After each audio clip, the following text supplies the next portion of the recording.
Om Swastiastu. Assalamualaikum warahmatullahi wabarakatuh. Shalom, Namo Buddhaya, dan salam sejahtera untuk kita semua. Sebelumnya, perkenalkan nama saya Wanda Mimi Widyaloka dengan NIM 2409511055 dari kelas D, Fakultas Kedokteran Hewan Universitas Udayana. Sebelumnya, di sini saya akan menjelaskan materi mengenai tugas ilmu penyakit bakteri dan jamur yang berjudul Mycoplasmosis dan Salmonellosis, penyakit bakteri yang merugikan peternakan dan kesehatan masyarakat. Baik, yang pertama kita masuk ke latar belakang masalah. Nah, peternakan memiliki peran penting dalam memenuhi kebutuhan pangan masyarakat melalui penyediaan daging, telur, dan susu. Namun, sektor ini masih sering menghadapi kendala berupa penyakit infeksi bakteri yang berdampak pada kesehatan ternak dan kualitas produk hewan.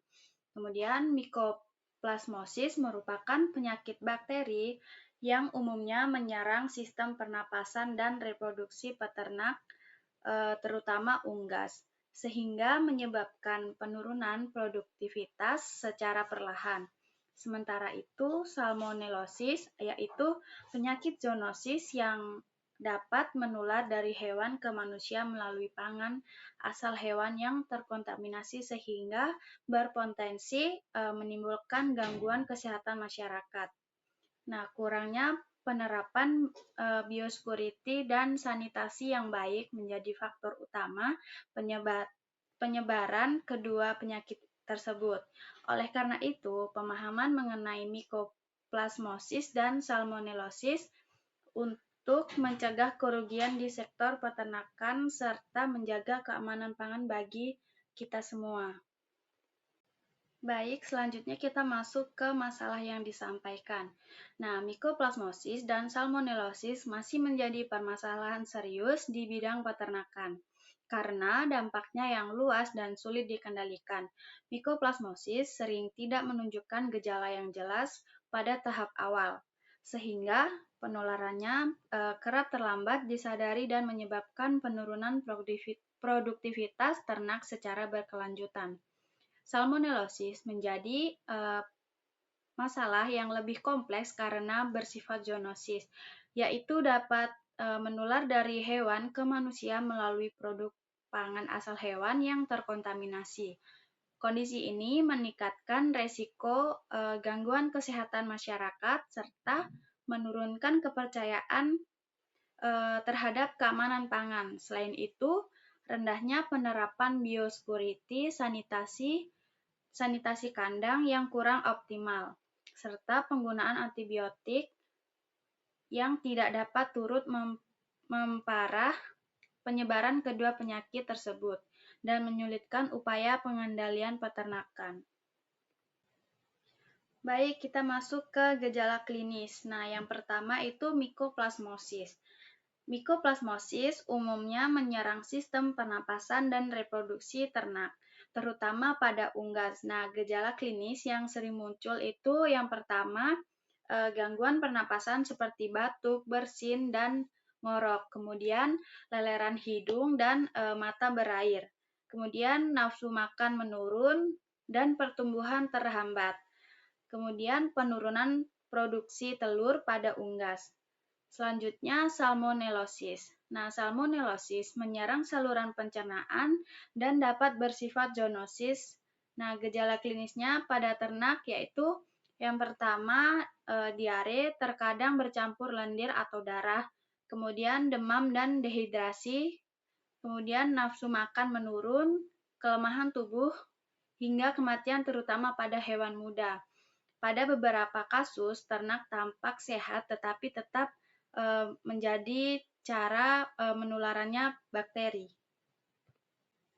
Baik, ini terdapat foto gejala klinis yang sudah saya jelaskan tadi. Baik, selanjutnya kita masuk ke diagnosa. Yang pertama, Mycoplasmosis. Diagnosis Mycoplasmosis dilakukan berdasarkan kombinasi gejala klinis, riwayat pemeliharaan, dan pemeriksaan laboratorium Pemeriksaan penunjang meliputi uji serologis untuk mendeteksi antibodi serta pemeriksaan molekuler seperti PCR untuk memastikan keberadaan bakteri Mycoplasma. Pemeriksaan ini penting karena gejala mikoplasmosis sering menyerupai penyakit pernapasan lain. Kemudian pada salmonellosis, diagnosis salmonellosis ditegakkan melalui pemeriksaan klinis dan isolasi bakteri dari sampel seperti feses, darah, atau jaringan organ. Kemudian pemeriksaan laboratorium diperlukan untuk memastikan keberadaan bakteri Salmonella, terutama pada beberapa hewan dapat menjadi pembawa tanpa menunjukkan gejala. Baik, selanjutnya kita masuk ke pembahasan atau upaya pemecahan masalah. Nah, mikoplasmosis disebabkan oleh bakteri Mycoplasma yang tidak memiliki dinding sel, sehingga relatif sulit ditangani dengan beberapa jenis antibiotik. Penularannya dapat terjadi melalui kontak langsung antar hewan, udara, serta peralatan kandang yang terkontaminasi.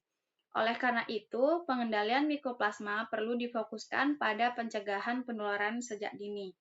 Nah, salmonellosis disebabkan oleh bakteri Salmonella yang mampu bertahan di lingkungan dan mudah mencemari pakan, air minum, serta produk hewan seperti daging dan telur. Penyakit ini tidak hanya merugikan ternak tetapi juga membahayakan kesehatan manusia melalui konsumsi pangan yang tidak aman.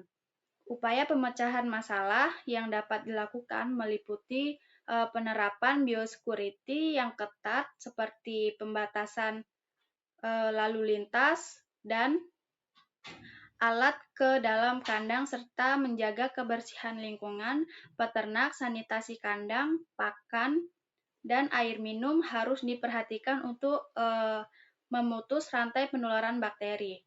Selain itu, isolasi hewan yang sakit, pemantauan kesehatan ternak secara rutin, serta penggunaan antibiotik yang bijak dan sesuai aturan dokter hewan, serta diperlukan untuk mencegah resistensi bakteri. Edukasi peternak mengenai higiene, sanitasi, dan keamanan pangan juga menjadi langkah penting dalam melindungi kesehatan ternak serta masyarakat. Baik, yang terakhir kita masuk ke kesimpulan dan saran. Mycoplasmosis dan salmonellosis merupakan penyakit bakteri yang memberikan dampak besar terhadap sektor peternakan dan kesehatan masyarakat. Mycoplasmosis menyebabkan penurunan produktivitas ternak serta secara bertahap. Sedangkan salmonellosis bersikap menimbulkan gangguan kesehatan pada manusia melalui pangan asal hewan yang terkontaminasi. Pencegahan merupakan langkah yang paling efektif dalam pengendalian kedua penyakit tersebut. Oleh karena itu, disarankan agar peternak menerapkan biosecurity dan sanitasi yang baik, melakukan pemantauan kesehatan ternak serta rutin, kemudian serta menggunakan obat dan antibiotik secara bijak sesuai anjuran tenaga medis veteriner. Selain itu, diperlukan peningkatan kesadaran masyarakat terhadap pentingnya keamanan pangan asal hewan guna melindungi kesehatan bersama dan mendukung berkelanjutan sektor peternakan. Baik, sekian materi yang dapat saya jelaskan. Kurang lebihnya saya mohon maaf. Saya akhiri dengan Paramasanti. Om Santi Santi Santi Om. Wassalamualaikum warahmatullahi wabarakatuh. Shalom, Namo Buddhaya, dan salam sejahtera untuk kita semua.